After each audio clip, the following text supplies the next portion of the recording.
It's time for AggroChat, the official podcast of the Tales of the Aggronaut blog and stalwart gaming community, where we talk about stuff and things, and the stuff about the things, and sometimes gaming. I'm Belghast, and let's start the show. Hey folks, it's that time again. Time for another episode of AggroChat. This is episode 540. Tonight I'm joined by Ammo. Hello. Ashgar. Hello. Kodra. Faridula Simanet. Tam.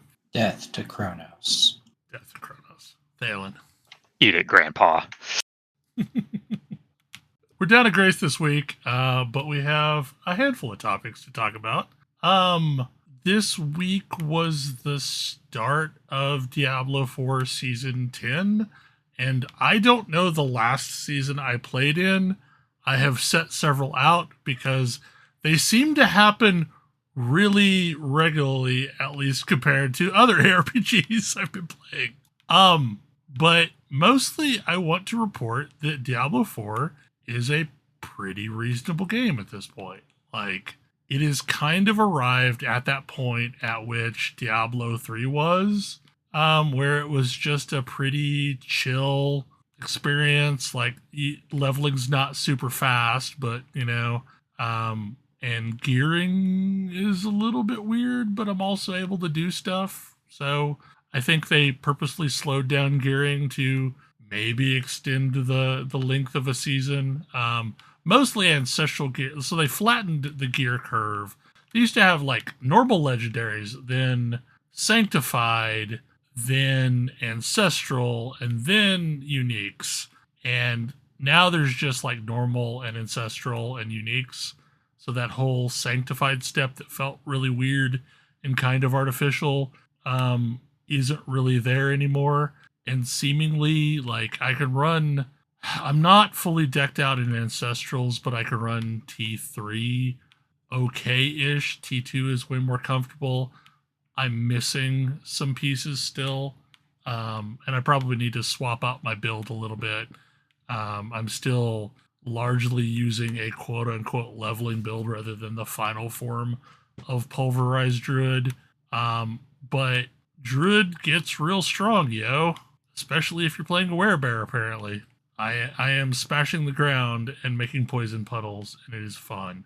But like, Druid seems to have the same problem that Barbarian does, where it has a little bit of a rough start, but like once it gets running, it's pretty good. Ash, have you played a Werebear in this game? Very briefly. I was a bit put off by early Druid enough that I didn't keep going.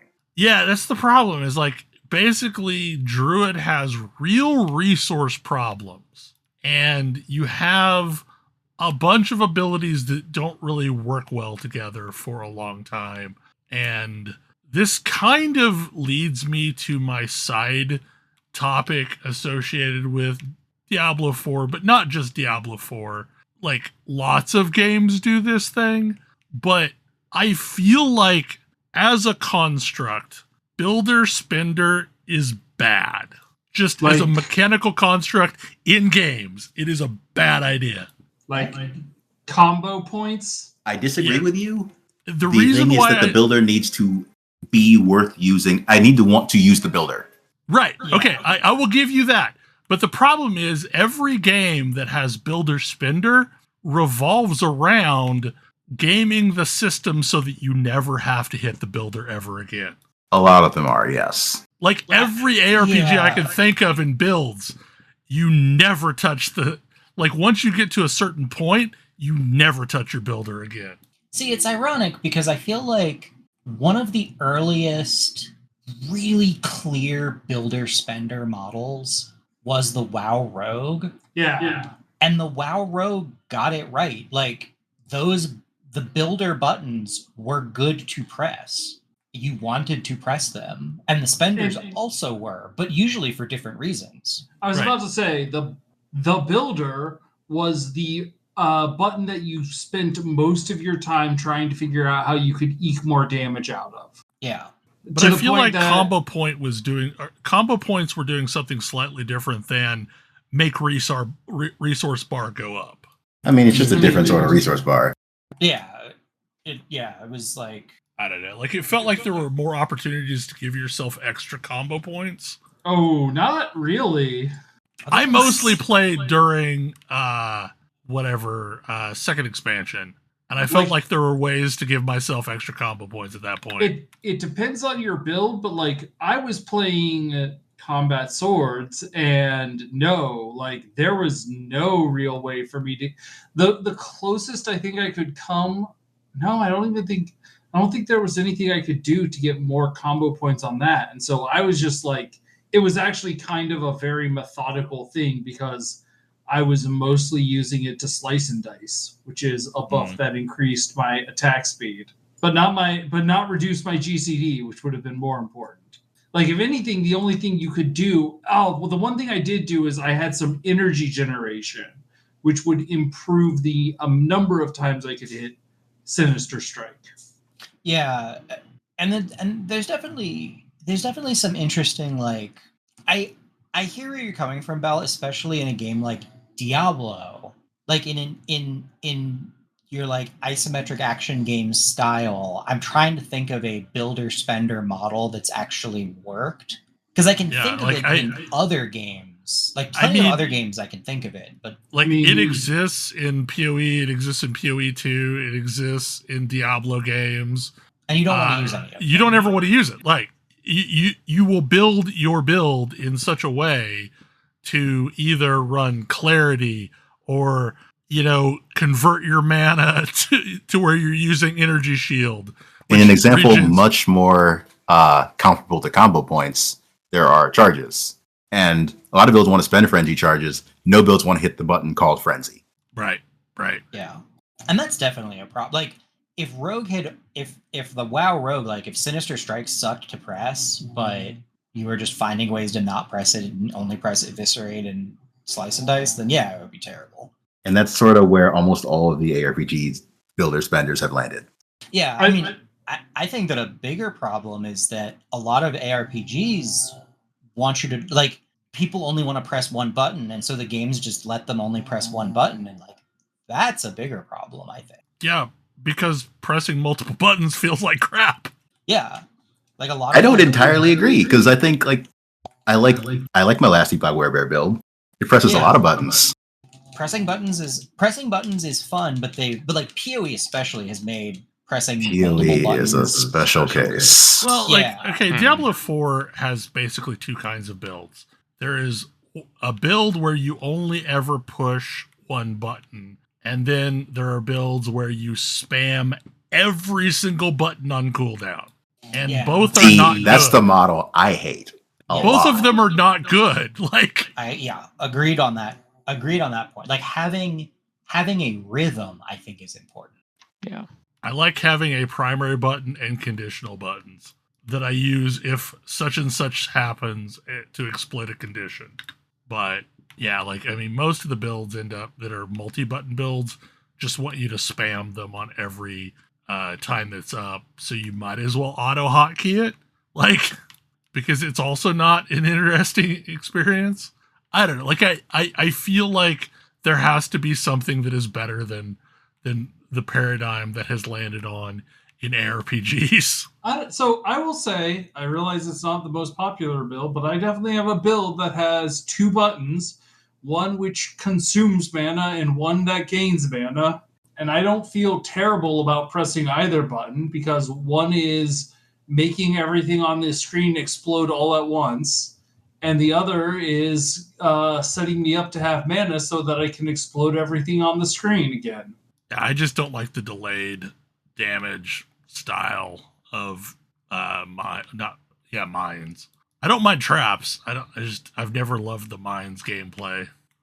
Are you in which game? PoE. Okay, I'm talking Last Epoch with explosive trap. Oh, okay. Like, I throw down a bunch of explosive traps and they all explode, and then my mana goes away because the explosions throw out ballistas, the explosions throw out more explosions, they throw out acid flasks. My mana goes away when I do that. So I also have Detonate Arrow, which generates a ton of mana when I hit with it. Yeah. I guess I do actually have a builder spender in Last Epoch that I can think of that doesn't suck, because the builder is Meteor, a button that is fun to press by itself. Yes.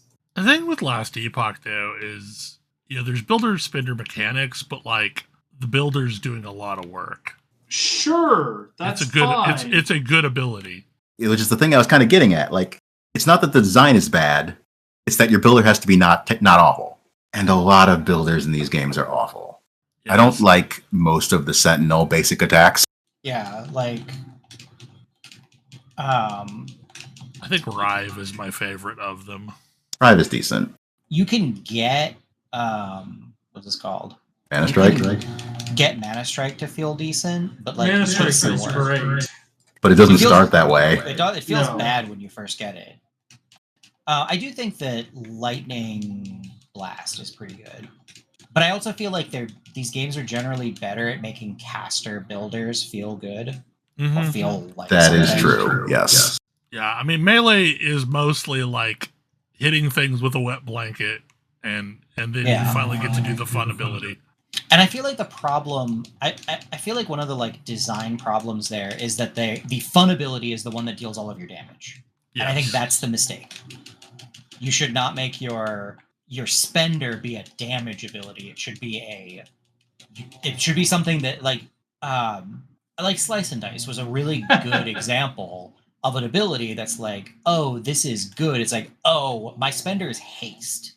My spender is, does something interesting that isn't a big package of damage.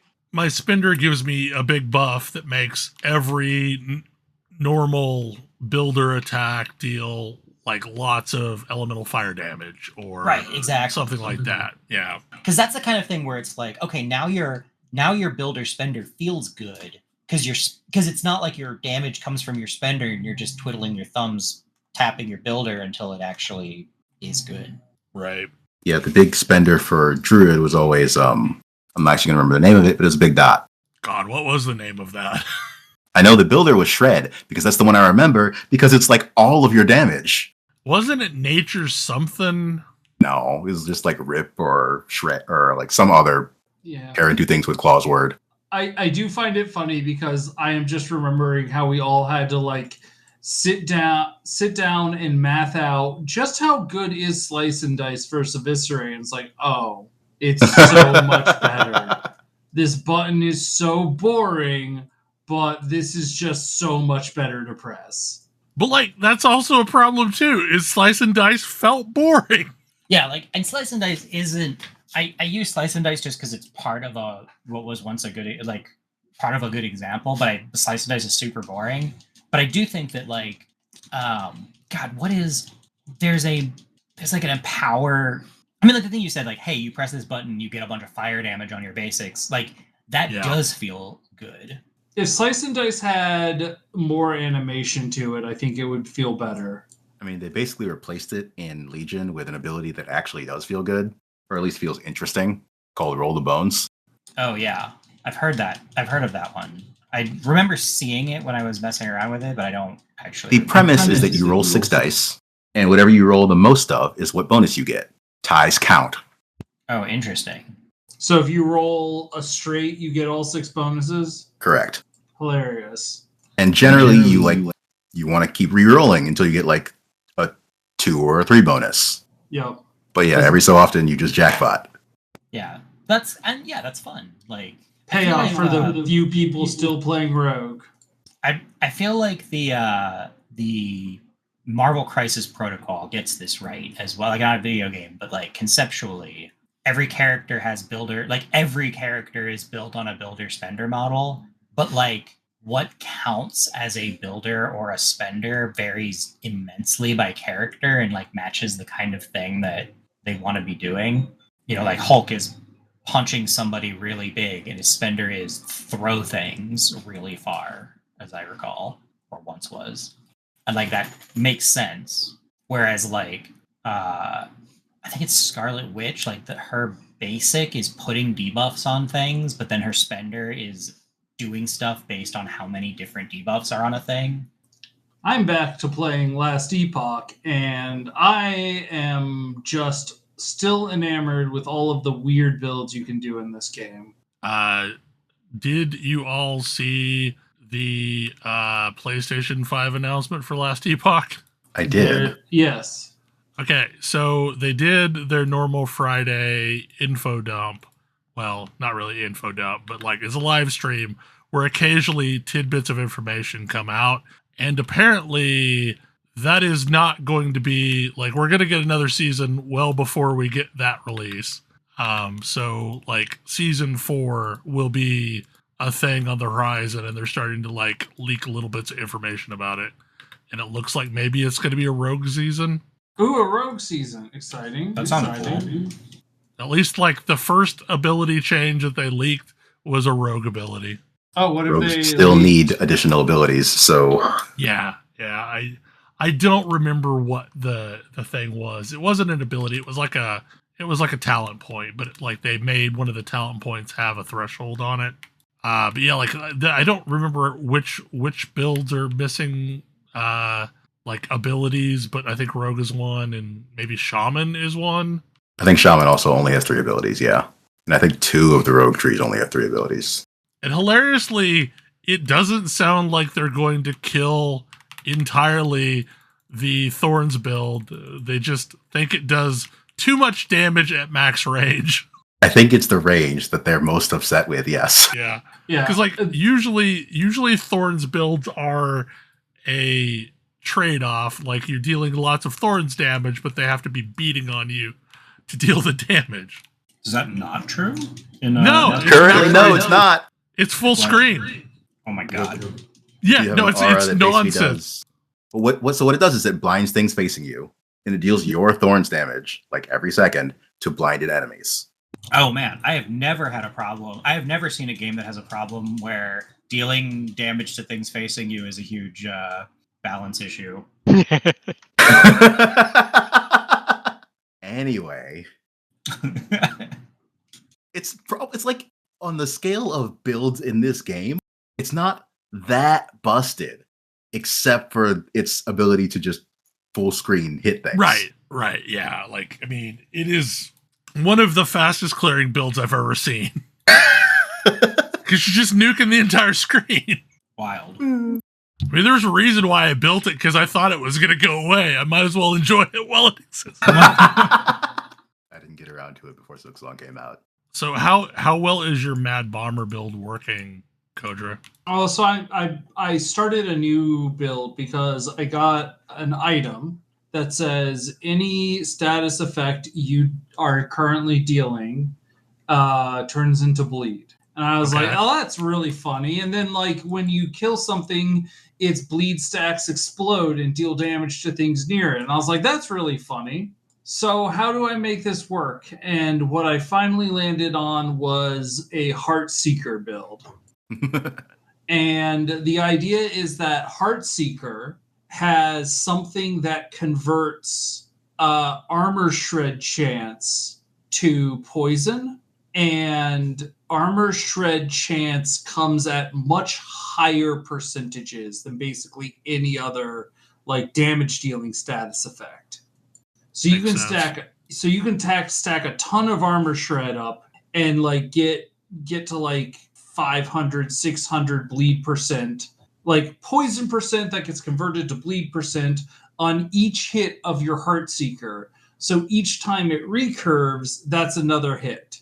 So like I don't have the item because it's a level 81 item, but it's a thing where like I'm currently level 54 and I'm getting on bosses about 200 stacks of bleed and 300 stacks of poison. Yeah, it seems real good.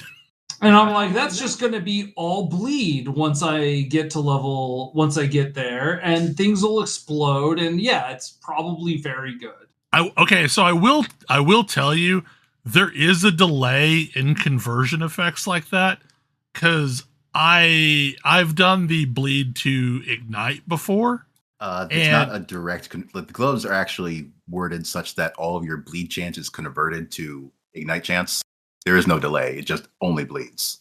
I'm not talking about the gloves. I'm talking about like a thing inside of the paladin tree somewhere is there's a thing that converts bleed stacks to ignite stacks. It's like on one of the abilities.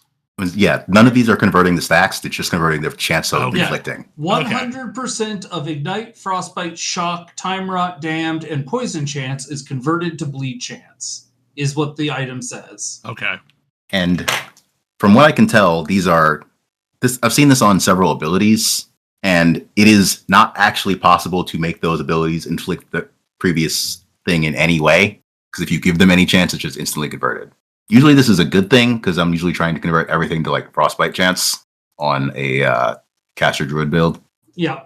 And then, yes, enemies, when you kill an enemy, it has a 41% chance to explode with primordial blood, dealing physical damage to others around it, and that gives a 53% chance to inflict bleed on hit per stack of bleed, up to 20. So, yes, yeah, no. They knew that was going to be a problem. They're not going to let me do it up to 500 because that would be funny. Well, and Heartseeker is going to stack something so fast because it hits so fast. Yup.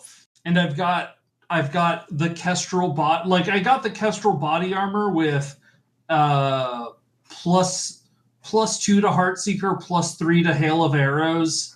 And I'm using, real good. Yeah, it's like I got a lot of gear that was like, this will be really good for this specific build, and now I'm doing this specific build. My explosions were going fine, but like, I don't know. It does feel like I was taking a while to level up. My DPS was a little low, and this DPS seems much higher. But yeah, I don't know. I'm still having fun with Last Epoch. I need to get back. It's what I am playing when I am not playing Hades 2 now. Speaking of which, Hades 2 is now out officially. Hades 2 is out. It has impressed me. Like, I liked Hades a lot, but like, I feel like they have outdone themselves to the same extent with Hades 2 as Silksong has done. I feel like the kit that you're playing with in this game is better than the kit you're playing with in Hades. Wildly so. And like, it takes a little bit longer to get used to the whole I can long press things versus hit things, but like I don't know, like your base starting stuff feels so much better. Yeah, like you just have so much. Like I struggled with it at first, although it turns out that they at some point changed the weapon that you start with, and I think that it was a good choice. Yes, they definitely did. Because when I first started, the first weapon that I had was the like twin torches. Oh, was that it? Okay. And that's a good weapon. But... It's a good but weird weapon. Yeah. It's a weapon that really demands that you use your attack, your special, and your cast all. Like, you want to use all of those. Yeah. Well, the staff thing seems to have a pretty good range so that you can kind of poke things from a little bit of a distance. Especially with the special and the charge on the attack. Yeah, there's some good options. One of the problems that I'm having initially is like some of the mobs look kind of similar to other mobs. So it's hard. It's been hard for me to like immediately identify, oh, this is the spinny roundy one, or this is the one that screams at me. Oh, yes. Like, because they don't have a terribly unique silhouette on a lot of them. They're all kind of a ghost-like thing. I mean, I've not. I mean, I'm still playing early in the game, but yeah, it's better on most of the other floors, and I mean it. I can tell them apart pretty well on the first floor at this point. But yeah, they do have a similar, like they're all white and just ghostly. So yeah, you're really relying on shape.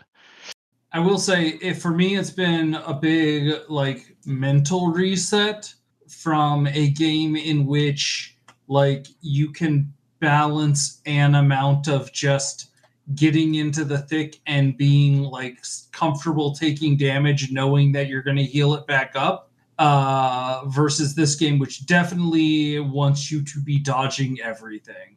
I mean, with the right build, you can take damage knowing that you're going to heal it right up. It's Yeah, true. I haven't. But you gotta have the right those build. builds. Yeah. Yeah, like I haven't gotten those builds, and the starting health amount is minuscule. yes, you Does that go up? Yes. Yes. Yes. This, you you can can get raise guards. that yeah. very, very early by quite a bit. Okay, I guess I have it up to 50, which is better than the 30 it started at. Starts at 20. Oh, yeah. Yeah. Zag started at 50, which was also too small, but hey. Yeah. I think I start at 70 now. Yeah, I think I start at 70. Unless I have the axe, then I start at like 120. Weird. Okay. And boy, I like that axe now. I wasn't real sure about it the first time I took it out, but that thing's my was jam. also the not axe? very sure about it. The axe. The axe is amazing. The axe. I have more successful runs on the axe than any other weapon. Like, you got to understand how to play the axe, but once you get it, it Yes. is good.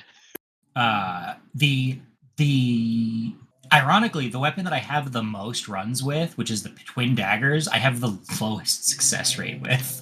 This was me with the claws in Hades 1. Like, I've Such a Yeah. fun weapon with the fists, but like, Yeah. yeah, I was just not good with them.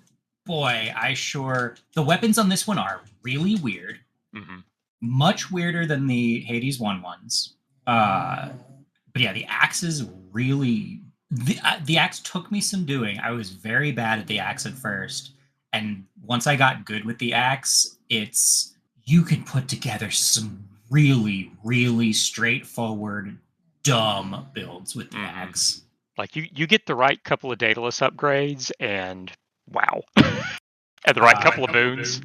Yeah, my particular favorite on that one is every +% damage you can possibly get, plus every plus power you can possibly get, and then the Daedalus boon that's your combo is just the end combo. That's Yeah. it.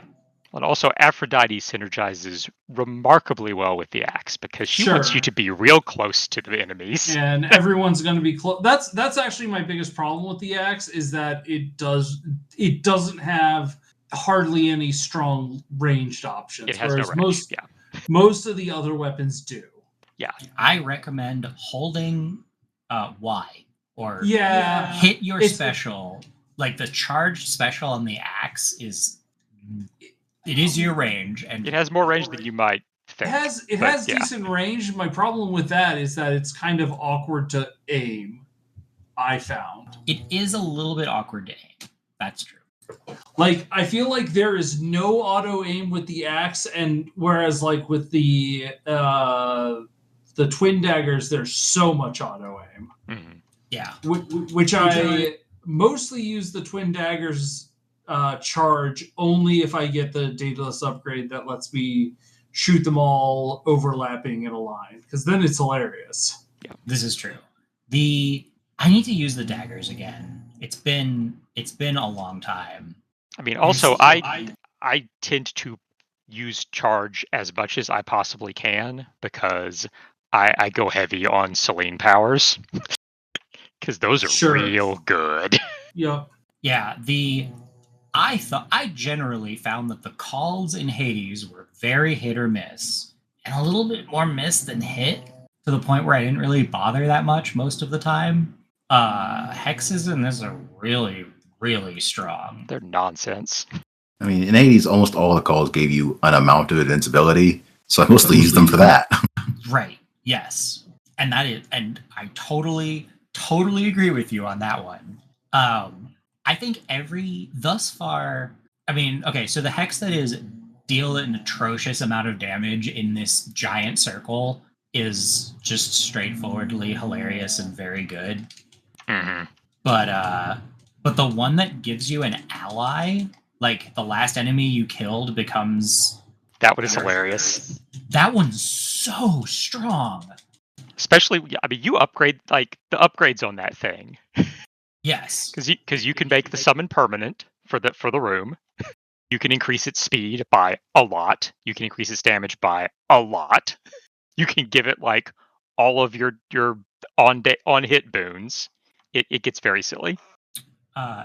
My favorite little touch is you can get Hades boons, Hmm. and they're very funny. They are. They are. They look real familiar. I mean, yeah, you'll recognize them.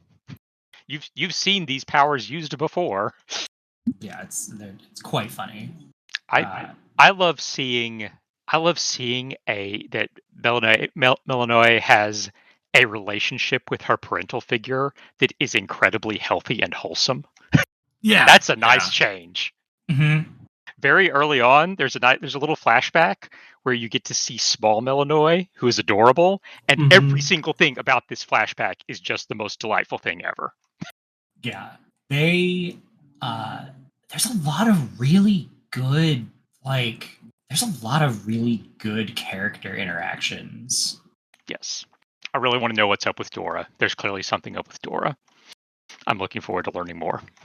Yeah. Also, I'm pretty sure I've met at least 2 characters who are Melanoe's exes, and apparently her type is people with wings.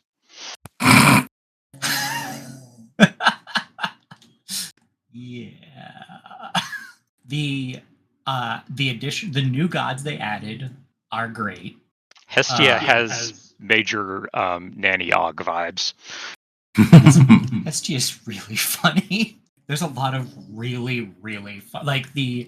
Zagreus in the original is sort of a putz and sort of didn't really know very much. Mm-hmm. He gave big trust fund baby vibes. He kind of did. Yeah, but I don't know. I miss my protagonist being at least a little bit goofy. Melanoe can be goofy on occasion. She gets there. She cracks jokes. She is extremely serious. She is absolutely deathly serious. I am getting. She is definitely Princess of the Underworld emo levels of emo. She's like extremely dour and serious at first, and as you get more into it, it's you get to see her being cheerful and like bantering with other characters. It's there. You first start to see it in the second boss of one of the paths. She has a very dry sense of humor, and it's very funny, but it's also very funny how much she can't stand that boss. Yes. Yeah, it's entirely possible that this is just like eventually this character will grow on me. Right now, we're very much down in the dumps on things, and it's hard to stay as. I mean, everything starts off in a pretty terrible place, so she's pretty miserable. Yeah, no, there's definitely notable improvement over time, and there's a bunch of relationships that are very cool, and it is very fun seeing her in the same position relationship wise with various characters that compared to Zagreus. Yes. My baseline favorite is Zagreus talking to Aphrodite versus Melinoe talking to Aphrodite is just a very funny combo. Yeah.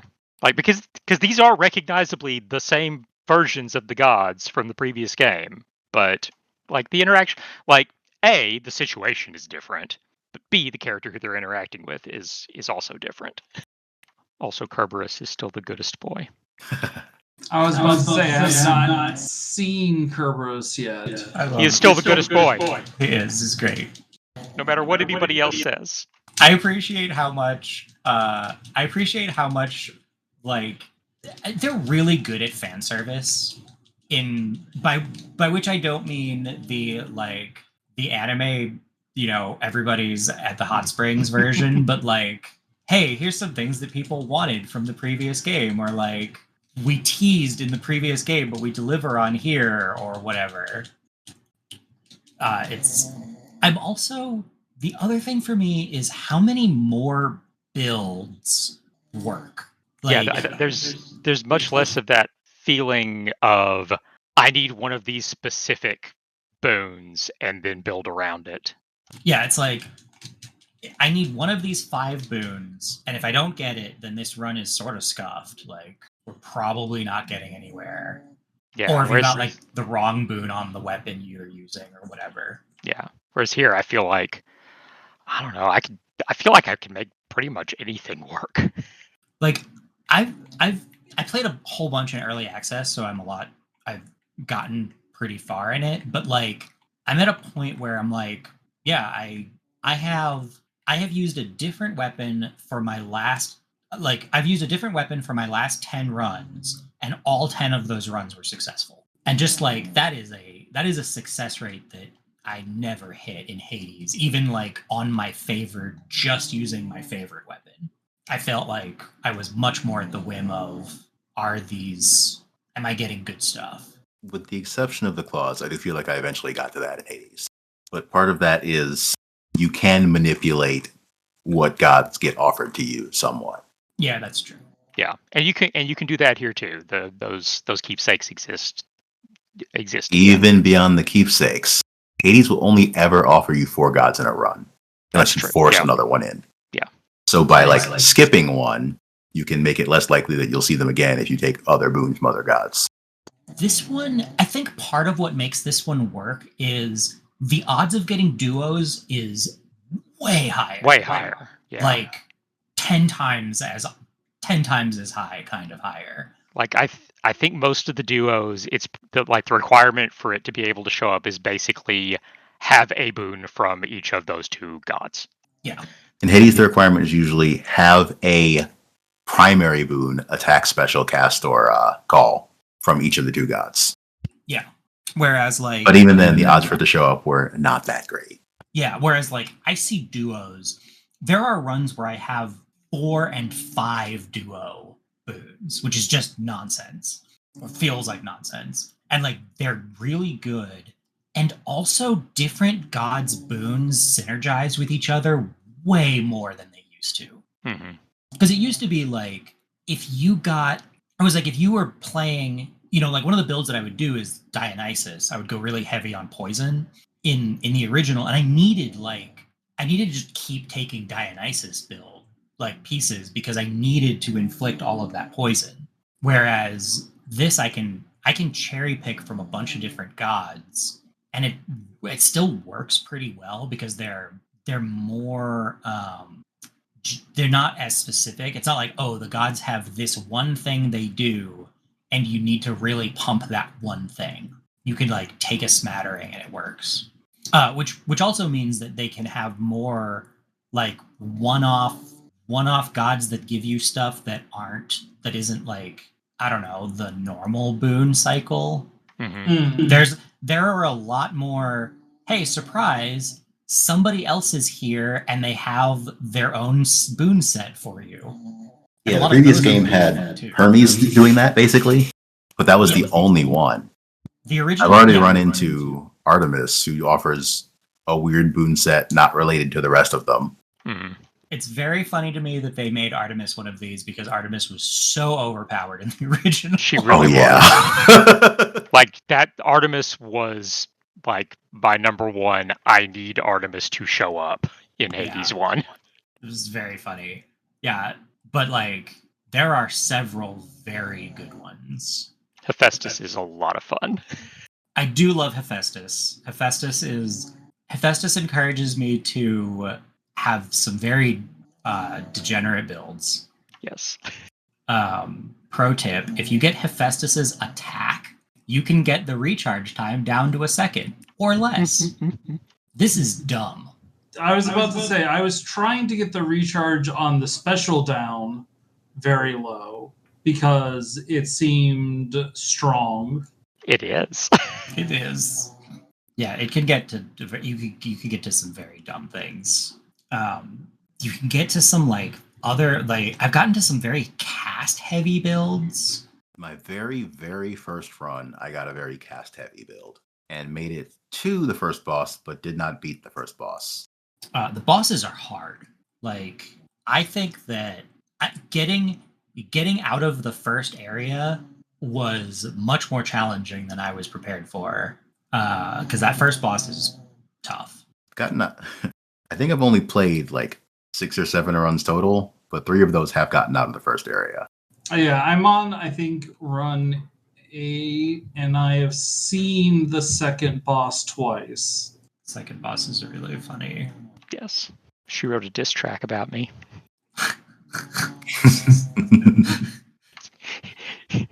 Yes, I love that boss. Because, yeah, the music is amazing, unsurprisingly, once again. Really good. They added a whole lot of dialogue in 1.0. I think That's to be expected. And I think that I am absolutely impressed with the choices they made about how this game unfolds. Because I am currently on, it's like night 68 or 70. I've played a lot of this game, but as soon as I hit 1.0 and started seeing like story stuff unfolding, there were entire whole characters that I hadn't gotten introduced to until after 1.0, and the like entire story arcs that just weren't in, which didn't surprise me, but the scope of them was way more than I was expecting. And so it was like, oh, I got to see a whole bunch of things that like every boss had something new and interesting going on that I was unprepared for. And I'm in what you might call the epilogue. And it's still like different and interesting, and there's a lot I want to do. But like you don't need all that many successful runs.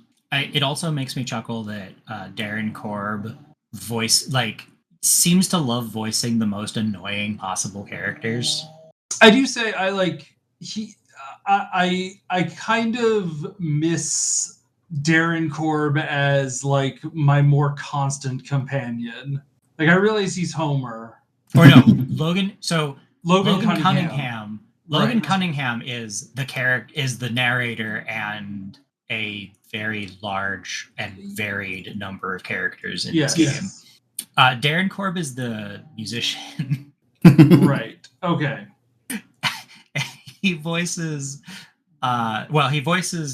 Scalabius for one. Yeah. He was Orpheus in the first game. And, Zagreus. And Zagreus. Yeah, he was also and Zagreus and Skelly. He's also Narcissus in this one. That's funny. Yep. And I think he's also Dionysus. Every annoying character. So is Skelly the same? Is Skelemachus the same Skelly? Yes. Sure seems like it. It is. Yes. It's the same Skelly. He is a very proficient liar. He's wearing a fake beard now, but Yeah. It seemed very obvious. But wait a second. Was he Skelemachus in the first game, or he was just Skelly. He was just Skelly. Yeah, but like, is that supposed to be who his character is, or is he supposed to just be Skelly? Skelly spends the entire game lying to you. I'm pretty sure he's just still lying to us. Yeah, he's just lying to you in a different way now. But now, like nobody who actually knows who he really is here. So okay, yeah, he's reinvented himself. Who I never got to who is this weird skeleton. They don't ever tell you. He's just Skelly. Yeah, he's just like he claims he will tell you, and then he will lie to you. Yeah, sure. He's a con man. Yeah. And he's even more of a con man here, and it's extremely funny watching, like, because Zagreus never really believed him for a moment.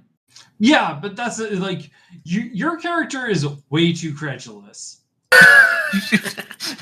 Melinoe is the straight man to Skelly, and it's extremely funny. I mean, either she believes him, or it's not doing any harm. Either way, I don't know. It's very hard to tell. I figure she thinks Hecate brought him here, right? Presumably. So I guess he must be this great warrior. Sure. Look, he taught me about long press. That was the important thing. Like, he's got good advice some of the time. Greek gods are an incredibly dysfunctional family. Yeah. it's very funny to me how much this game doesn't shy away from that. The addition of Hera is a great god. I don't think Yes, she was in the original. she was not. Nope. Yeah, and her boons like play heavily into the whole synergy of other boons. Yeah. Oh, here's the thing I couldn't remember from the original. Does Zagreus speak Charon? Yes. Okay. You can So then- understand him. Zach can understand him, even though the player definitely can't. Yeah, okay. Belito also can understand him, and the player definitely can. I also couldn't remember how much fourth wall breaking Zag does. Mhm. A decent amount. Okay. Because, like There's a Belito has, record like, scratch if you steal from Karen. Okay, that's pretty funny. Because Belito talks to Homer Yeah. periodically. Yeah. I feel There's like no there's at least interaction one with the moment narrator in Zagreus Hades does 1. that. Okay, yeah. Belito has commentary.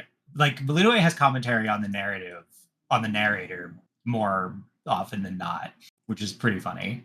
I really enjoyed, and I'm being intentionally oblique about this, but there is definitely a point in the game where I was like, wait, what?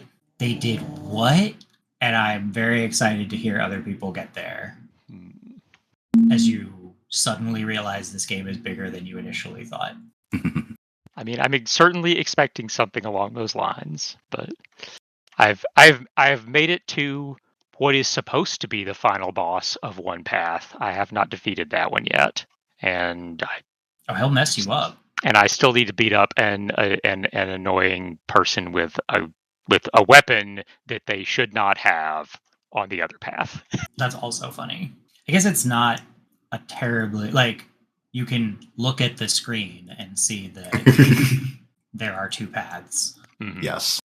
Yeah, I mean, one of them is closed off starting out, but it's pretty clear that will open up at some point. There's several things that are closed off starting off. Yeah.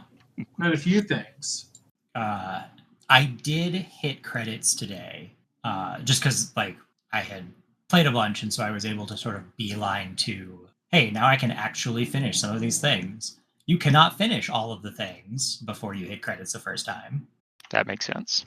There's a bunch of stuff that I'm like, and unlike the first one, I feel like once you got into a rhythm of beating the first one, it was like, okay, there's not really a narrative reason why I would continue doing this other than just, giving ambrosia to everybody.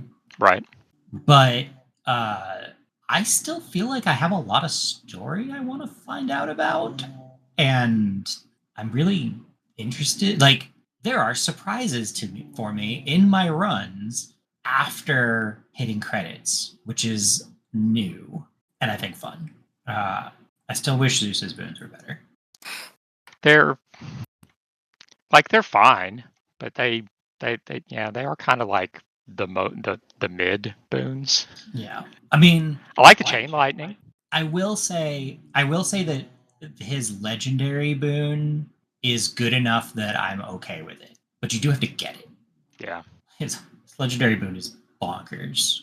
All of the duo and legendary boons are bonkers. I appreciate that they made, like, if you see orange show up in your line, something good is happening. Because they're just nuts. They're things that I read that are like, what? Or nonsense. Like, if you use your blast effects from Hephaestus just after they recharge, they fire twice. What? I also like the various characters that you forge bonds with. I feel like there's a lot more of that and more interesting stuff going on with those. Partly because they add other items you can give as gifts, and those are neat. But yeah, I hadn't quite put together that Malinoe and Zagreus are technically both gods. Yes. What? Yep. You deal a lot more with non-gods in this one. So, like, some of the like deific organization makes more sense. Also the visuals are awesome. Like, they were already good, but there's so many fun little details. Fantastic game. I love it. I'm very excited. I need to play more. It is interesting because it's like, I know that there is a, like, god mode that lets you kind of grow power over time. I've not really been motivated to press it because I feel like I'm already growing power over time. Yeah, same. Yeah, I like that.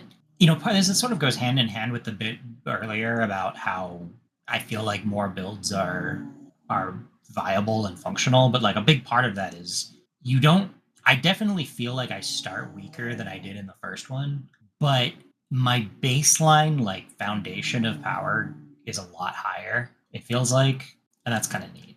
I mean, mostly what the game has a power arc in which you play through it, you gain more and more power, and then you beat the game, and then they start taking all of that power away from you if you want to keep going.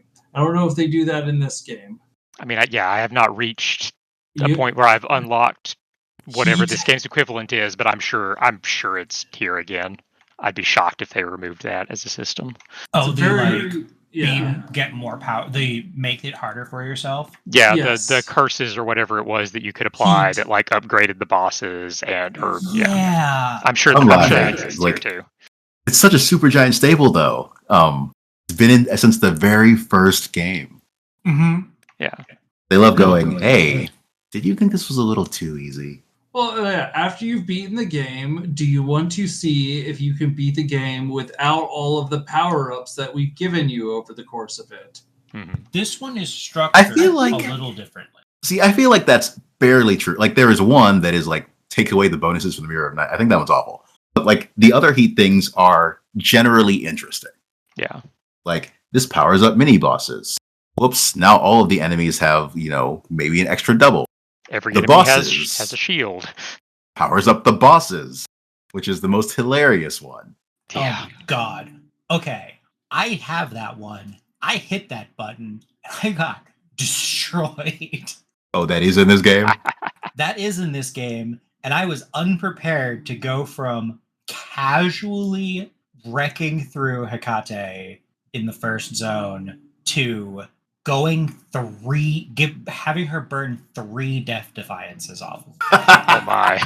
I was like, oh, wow, okay. I'm concerned about what that might do to other bosses. Those are rough. I do like all of the bosses, too. I feel like the bosses are really, I mean, they were really varied in the original, too, but they do a really good job of keeping them varied. I appreciate that Odysseus is one of your supporters in the headquarters. Odysseus is hilarious.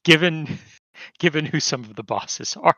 Yes, he's there to tell you he's been there, he's seen it, and he knows it's terrible, and he's sorry. Oh yeah, I know them. I like him. He's really funny. It's like, oh yeah, I encountered that, and I had an entire crew of people, and we still barely survived. This is going to be really bad for you. Sorry. It took a while, but Nemesis grew on me. Nemesis is gonna take a long time to grow on me. She's so hostile. Mm-hmm. Just outrageously hostile. I mean, it's there in the name. She is so hostile you are trying so hard to be polite. It's a lot. Yeah. I mean, I can see it from her point of view. But yeah. Also, I didn't want to get a mana upgrade, and that's all she left me with. Yes. When she takes the door I wanted, then... Yeah. You just gotta be faster than her. Dash and take the door before she can, and it's much funnier. I did not realize what was going to happen that time, and I will do that in the future. Yeah, there's a lot of different characters who you can see at doors are one thing, Charon is another. Uh-oh. Yeah, there's other people who shop at Charon too. Mm-hmm. It does bring me a lot of joy to steal Nem's door every single time. Even if I don't actually need what's behind it, I will steal it just to annoy her. There's also some real deep Greek mythology cuts. I mean, starting with the protagonist? Yeah, I mean, yes, fair. Starting with Zagreus and Millenoway. Yeah, like it should have been a tip, but boy, we get there. It was everyone. All of the most used gods in the first game got relegated to second stringers here. Yeah. I do. Well, they're busy. There's a battlefield. They need to be on it. I do appreciate that. These are apparently Greek myth, but it's just so obscure. It's like one line in a poem somewhere. Yes. And we're extrapolating everything from that. That sounds like a blank slate to me. Yep. Oh, their god OC, do designs not are so steal. good. Also, this game is it's very hot and very queer. Yes. Just oozing it all over. I love the art. They updated some of the gods, but like, I mean, they're recognizably the same versions of the gods, but yeah, it's yeah. I think Artemis got changed the most visually. I think so. Yeah, I'd actually have to look at what she looked like in the original. Having just looked, she changed a lot. I mean, mostly she has a different hairstyle. That's the main thing. I mean, she also looks a lot less like she's about to murder you. Well, sure. She's still got her quail though. She's got several of them now. I guess she had several before. I just didn't notice. Dionysus is radically changed. Extremely funny. Melina Wayne will murder him, given half a chance. That seems reasonable. The other mythological figures who show up are also pretty funny. But yeah, but the art for the characters is so good. So we joked that once we got to Hades, we probably wouldn't get to another topic. I'm looking at the time. That seems like that's what's happened. Just a short one then. Okay. Hades, of course, released out of early access this week, making it not a great time to release another roguelike. And yet. Wow. One of these actually is not this week, and I mostly want to mention it for its premise. Wander Stars came out of... I think I played a demo for this previously. It released fully last Friday. It is a turn-based, sort of card, like deck builder style roguelite, except your cards are words. Like, you make words to attack and defend with. So you might have an adjective like special or fire, and an adjective like punch, kick, or block. And they made a very story-based game, which is still a roguelike, with this premise. So I wanted to mention that so it got any attention at all. The other one is the developers of Monster Sanctuary, a Pokemon-like Metroidvania that came out some years back, have a Pokemon-like roguelite that released into early access this past Wednesday. Oof. I'm so sorry, folks. I'm so sorry, guys. And this one I've been looking forward to for a while and did end up playing it most of Wednesday. Aethermancer's fun. I understand it a lot better now than I did when it was in the demo. It is much like Monster Sanctuary. It does not believe that conserving resources is a thing you should generally be concerned about, with one exception. As you take damage, you get a debuff called Corruption that remains after battle and reduces your max health. Well, to say, reduces your max starting health. You can be healed in battle above whatever your Corruption says, but you will start the next battle at reduced max health. So that's their attrition mechanic, so that there's something as you go through runs.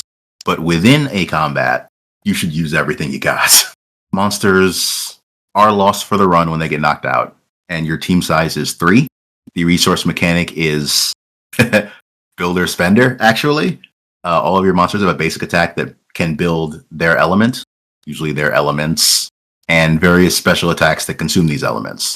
Really fun to play. And I hope to play more of it at some point, but there are some big games in the way. Yeah, there's a lot. There's a lot of games happening. It's not going to get any better anytime soon either. No.